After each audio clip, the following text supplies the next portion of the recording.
this week. And thank you for those of you who submitted your questions ahead of time.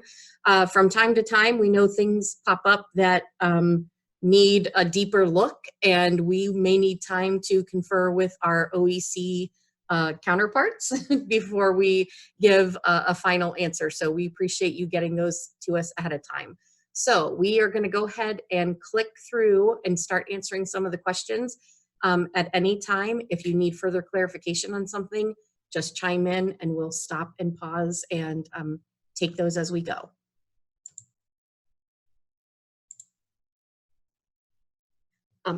Okay, so our first question was, if a related service provider does not attend the IEP meeting, should they sign that bottom section? The answer to that is no. Related service providers are not required members at the meeting. You are only having a required participant sign if they have been excused and will not be in attendance. So no, you don't need to have them sign the bottom. If they're not at the meeting, they don't sign the IEP. All right, so our next question was, do they then need an excusal form? Again, these questions are all very related, and the answer again is no. Related service providers at one point in time, a long time ago, they were, but things have changed. Several years ago, that change was made, and they are not required members at the meeting, so they do not need an excusal form. There is one exception to that, and this is not a compliance issue. It is strictly a company issue. I know of one district in our region, there could be more, where the company that they use to handle Medicaid reimbursement requires an excusal form for a related service provider. If that happens to be true for your district, then of course you would follow that protocol. But as far as compliance is concerned, they do not need an excusal form, which leads us into who does need to be on an excusal form. You can see we have bolded and underlined the required participants at the IEP meeting, and that includes your intervention specialist, a gen ed teacher, a district rep, that is a person who has the authority to allocate funds, and then someone who is qualified to interpret the implication for instruction.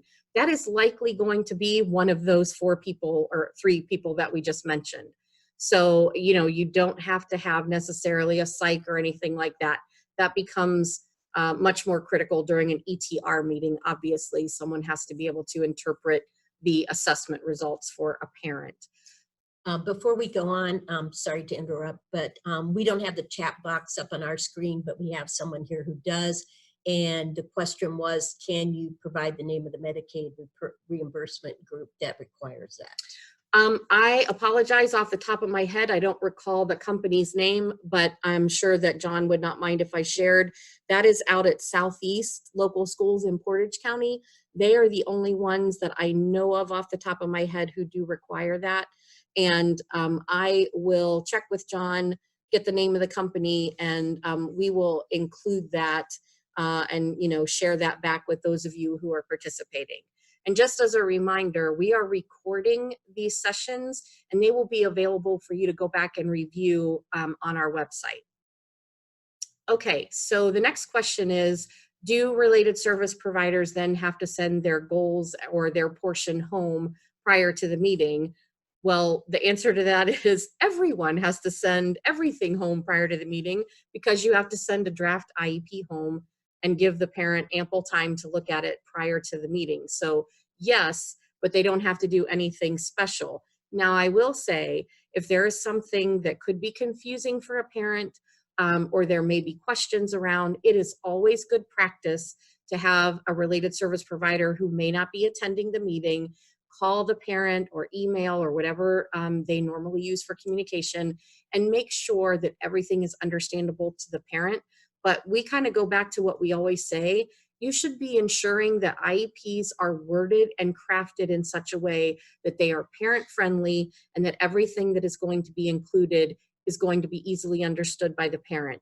If there is something that you think will be confusing, then by all means have that SLP, OTPT, whoever it is, just, you know, call home, send an email, just to make sure that there is nothing that would be confusing for the parent, unless someone else who's going to be at the meeting can tackle it. And if they can, that's fine.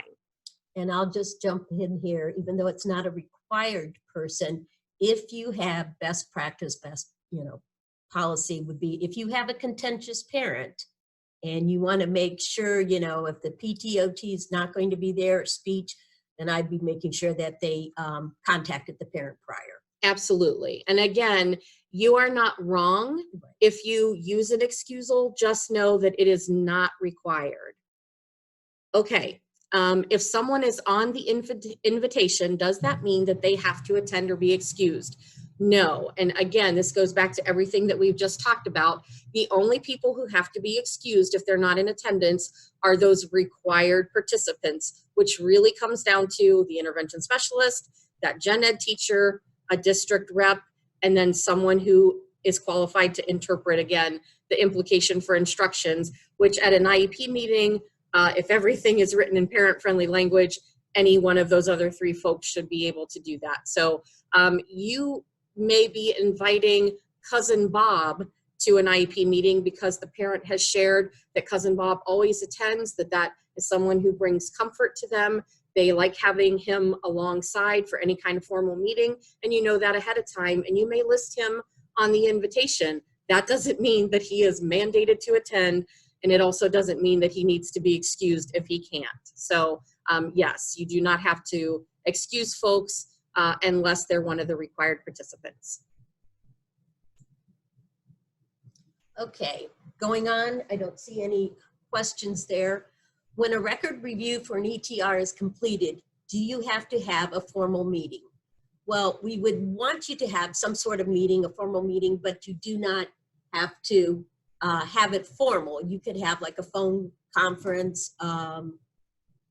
Yeah, and what we always say is, just like if you were doing a reevaluation, it is still a formal process. So ideally, you should be doing that face-to-face, but the same as we always say for reevaluation, once that initial has been completed and you show your due diligence to have the parent attend, you want to make sure you have documentation that you've made that attempt. But if they don't, you can proceed and you are compliant as long as you can show the record of your attempts. Okay, should we include a statement in our IEP goals and objectives on how data will be collected? For example, this goal will be monitored using oral reading records, or progress will be documented using teacher-created data sheets. No, you don't have to do that. You just have to check the box. In the past, it's been quite a few years ago when for some reason they came out with, you've got to write that in as part of your goal.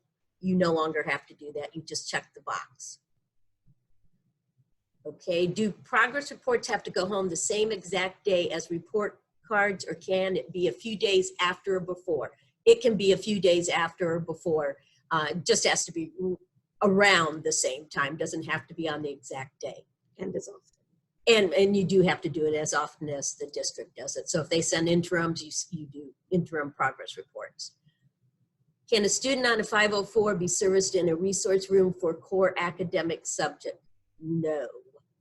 If they're on a 504, they do not have specially designed instruction. Therefore, they should not be in a resource room for a core subject. If they need a resource room for a core subject, you're going to have to put them on an IEP with specially designed instruction. Okay. Is the ETR chairperson responsible for the compliance of the entire ETR document? Absolutely not. One thing that is important to note, unless someone was grossly negligent with intent to harm, anytime there would be due process or any kind of litigation, it goes to the district as a whole, not to any individual. This is true for administrators, it's true for teachers, even down to paraprofessionals and other non-certified staff in a building. Again, unless someone was grossly negligent with proven intent to harm, any kind of litigation always falls back on the district. So no individual is ever held liable for anything. And especially when we're talking about compliance, it's the district. The district is compliant or non-compliant. And obviously, we know there's no such thing as a perfect record, and we are all human beings with, you know, the ability to err. So no one, just because you are the school psych or whoever, sort of spearheading and chairing the ETR or the IEP, you are not responsible for any non-compliance. And then one other question we had was regarding the planning form for the ETR. We've gotten quite a few questions around leaving boxes empty or blank, and no, you cannot do that. So even if, like the column all the way on the right, if everything is not applicable, you can put NA at the top and then draw an arrow all the way down, or you can put NA in every box, but you cannot just leave them blank.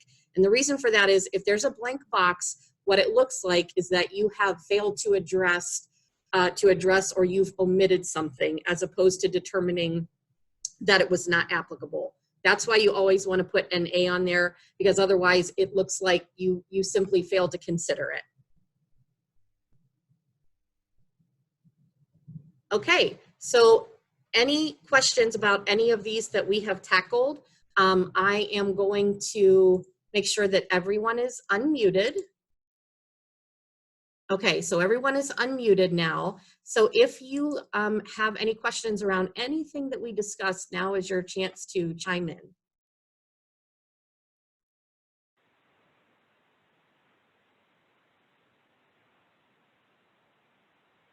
So did we answer all your questions?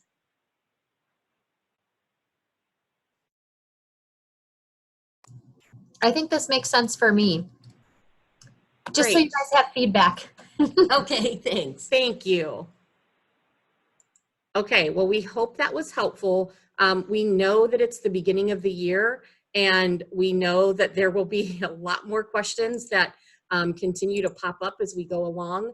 Most of you know that Helen and I take frequent emails and phone calls from the field, and this was really our attempt to provide sort of a mechanism for you to get to do that in a more structured way, because we often get the same questions repeated. So we know that if it's a question that you have, it's very likely that someone in another district has that same question. So we're hoping by bringing everyone together once a month, you know, we can experience some shared learning.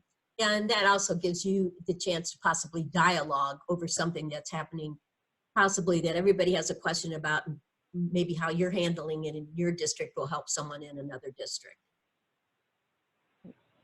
Thank you. I think this is a great idea. Okay, great. Thank you. Thanks. We're glad that you guys chimed in today. We appreciate it. And what we're going to say is, if you have anything else that you want to discuss now, we certainly can. If not, and you got your questions answered and you have other things to do, we understand. So it's okay if you leave the meeting. We will continue to keep the meeting open for the full hour. But if you got what you came for and you feel that you got what you need, it's okay if you leave. We won't be offended. And then remember, we will post these within a week up on our website. So you'll always be able to go back and double check if you can't remember something that you're looking for later.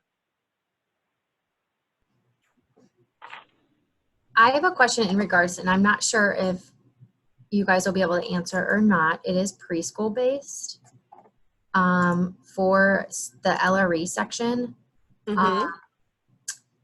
In terms of the form, I have providers that are confused on how to go about filling out that area. So it asks, does the child attend a general education setting? And then you're checking yes or no.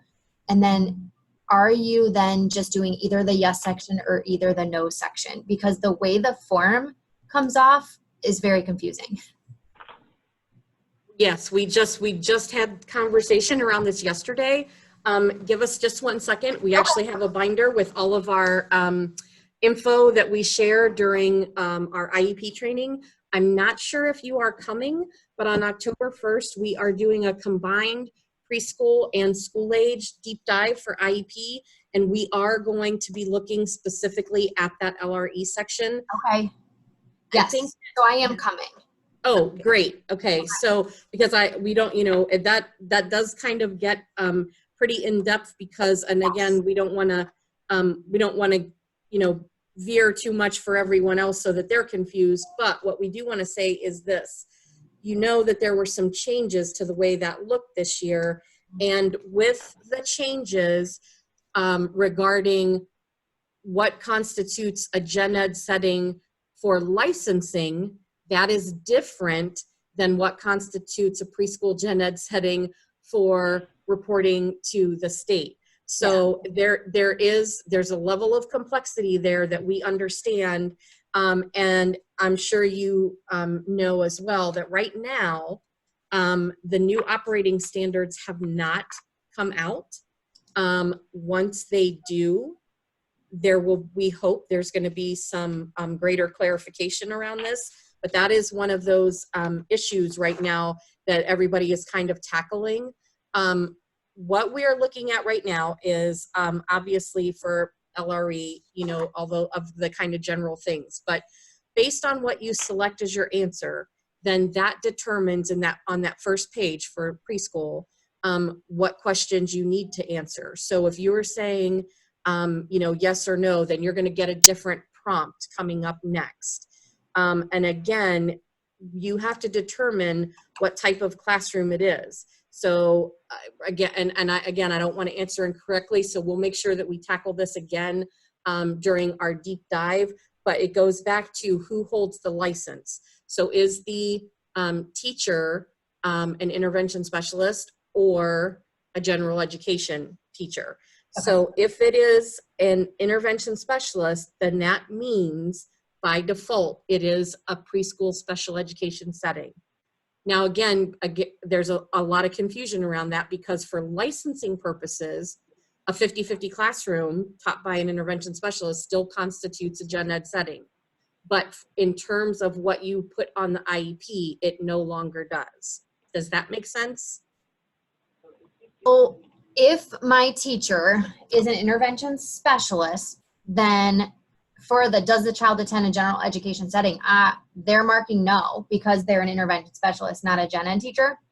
Correct. If it's a center-based. Right. So if the head teacher who is responsible for instruction is an intervention specialist, then it is a preschool special education classroom. It doesn't matter what your ratio is. So then that's also the same for if they're itinerant? I believe so. Okay. I will get clarification on that one to make sure, but I believe so. Well, and I'll be there October 1st too. Okay. So if it's itinerant and the majority of their instruction is taking place with a general education preschool teacher and they're just receiving itinerant support, then I think you would be okay to say, yes, it is a gen ed classroom. Yep. Okay. Makes sense? Yes. This is the And fun we'll have section. Stacy Smith with us at the October 1st training, who's going to handle a lot of the preschool information.